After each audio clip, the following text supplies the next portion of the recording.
Lumipad ang 7. Housemate, gusto kong ipaalam sa inyo na natutuwa ako dahil sa linggong ito, alam kong marami kayong natutunan.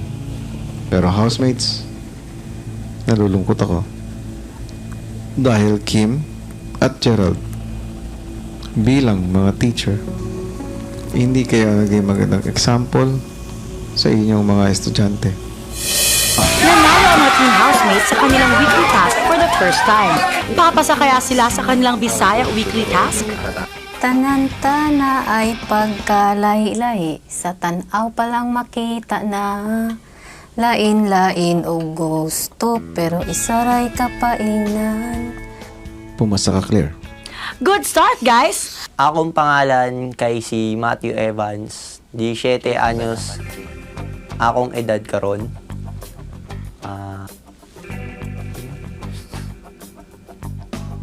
Pakiangay. Mali. Pwede kong tanong, Ano? ano po ba yung simula ng pangalawa? Secret.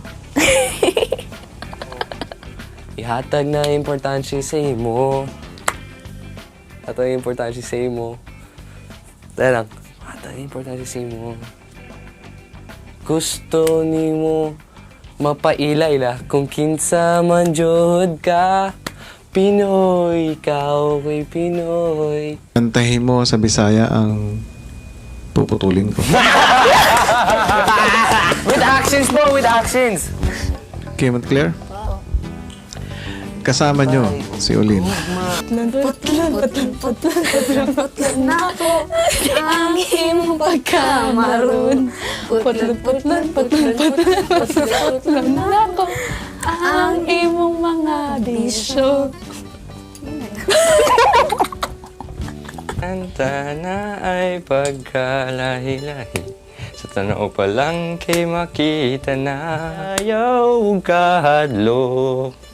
Ipanghinambog mo, Pinoy ako, Pinoy tang tanan.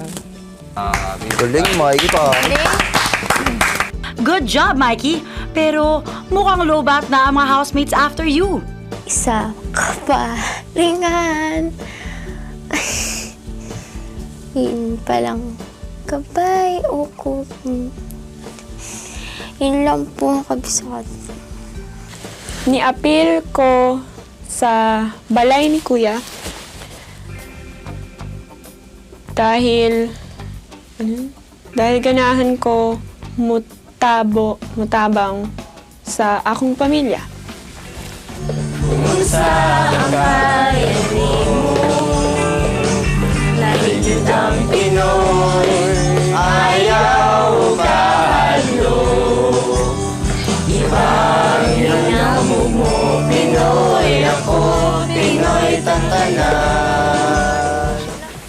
Bagsak. Lumipad ang 7. Housemate, gusto kong ipaalam sa inyo na natutuwa ako dahil sa linggong ito, alam kong marami kayong natutunan. Pero housemates, nalulungkot ako dahil Kim at Gerald bilang mga teacher, hindi kayo naging magandang example sa inyong mga estudyante. Ibig sabihin, hindi nyo lang sila naturuan ng tama, kundi pati kayo ay nabigo sa pagsusulit na aking binigay. Sa susunod na linggo ay 1,000 lamang ang inyong magiging total budget. Oh no! Talo na naman ang teen housemates sa kanilang weekly task. Dahil na naman ba kayo sa linggong ito?